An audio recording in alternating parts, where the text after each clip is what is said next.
जो एक मुख्यमंत्री का एक वो बयान चल रहा है, बटेंगे तो कटेंगे। मुख्यमंत्री डर डर गए।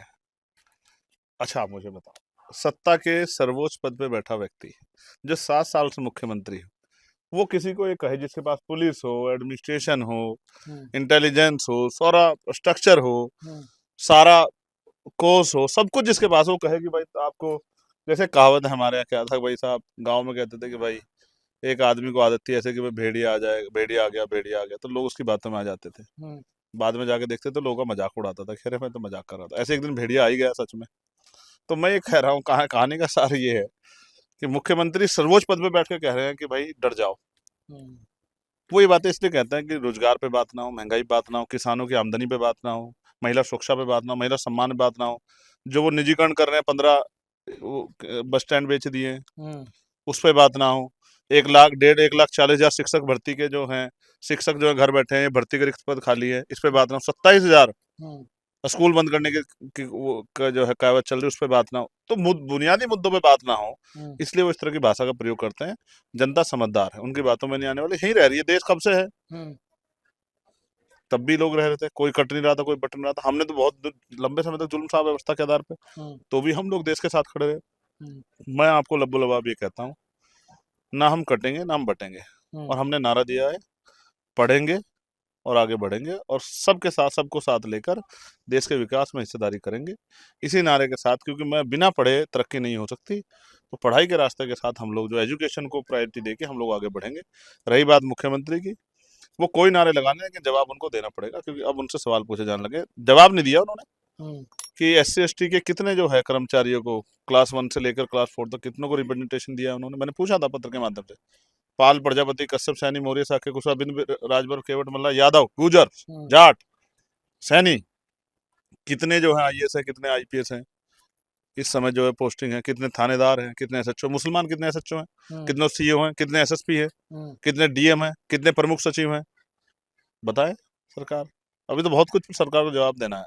हम्म। अब लोगों की आंखें खुल रही है और रिश्तेदारी की बात चल रही है, रिश्तेदारी का मामला है, ठीक है। अब तो बहुत कुछ जवाब देना है मुख्यमंत्री को, इन कट्टो बट्टो नारे कुछ और ढूंढे, अब ये तो बहुत पुराना हो गया, कुछ नया लाए। अच्छा, अभी आपने जो कहा कि मुख्यमंत्री डरे हुए हैं, तो क्या क्या क्या डर लगता है आपको डरा कि? हुआ आदमी ऐसी भाषा बोलता है। हम्म, ये जो 37 सीटें, 38 सीटें हरा दी जनता ने, ये जो 44 सीटें जो हरा दी है, इसको छोटा डर मानते हो आप नहीं समझ रहे, जनता उनके खिलाफ खड़ी होगी। 69 शिक्षक भर्ती में घोटाला किया, पुलिस भर्ती का पेपर आपका लीक हो गया, तमाम, आप एक पर्चा संभाल नहीं पा रहे, कानून व्यवस्था देखिए आपने, पत्रकार नहीं मर रहे। आपको याद है ANI के एक पत्रकार को, मैं ANI के दफ्तर में जाऊँ उनसे पूछूंगा कि उन्होंने क्यों नहीं स्टोरी की, एक पत्रकार को जो है, दिलीप सैनी उनका नाम था, फतेहपुर में घर में घुस के मार दिया। हम्म, पुलिस कस्टडी में जो है मोहित पांडे की हत्या हुई, अमन गौतम की हत्या हुई पुलिस कस्टडी में लखनऊ में। इसका जवाब है मुख्यमंत्री के पास? इसका जवाब है कि किसान वकीलों पे जो है लाठीचार्ज कर दिया पुलिस ने, जो है गाजियाबाद कोर्ट में जो है। इसका जवाब है कि पत्रकारों को पकड़ के जेल भेज रहे हो। किसानों की आमदनी दुगनी करेंगे, कहाँ है आमदनी दुगनी? किसानों का बिजली का बिल माफ करेंगे, कहाँ है? हम तो जानते हैं ना किसान हम, कहाँ हुआ बिजली का बिल माफ? कहाँ है रोजगार? कुछ भी तो नहीं है। बस वो लोग मुद्दों की बात ना करते हैं तो इधर उधर की बात करने लग जाते हैं। पुरानी पेंशन पे क्या स्टैंड है सरकार का, बताए? हम्म, अभी ये और उल्टी सीधी बातें करेंगे, मुझे तो डर है कोई झगड़ा ना लगा दे, मुझे डर है माहौल ना खराब कर दे। इस तरह के भाषण इनके नेता दे रहे हैं, ये डरे हुए भाषण नहीं है क्या? हम्म, सरकार आपकी, सब कुछ आपका, कौन खतरे में है?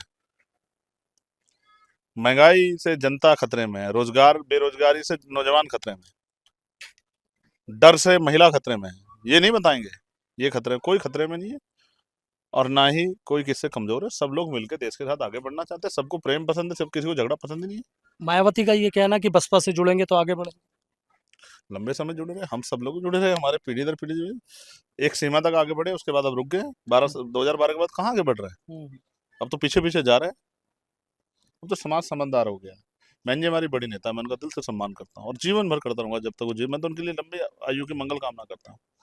लेकिन आज की जो स्थिति है, उनमें इनसे लड़ने के लिए जो षड्यंत्रकार लोग हैं, उसके लिए चंद्रशेखर आजाद जैसे व्यक्ति की जरूरत है, जो सड़क पर जाके आंख से आंख मिला के इनके खिलाफ लड़ाई लड़े। जो जेल मुकदमों से ना डरे, जो समाज के लिए हर कीमत चुकाने को तैयार हो, जिसकी जान पे भी बात आए तो भी उस समाज के हित को प्रायोरिटी दे, डर के पीछे ना हटे।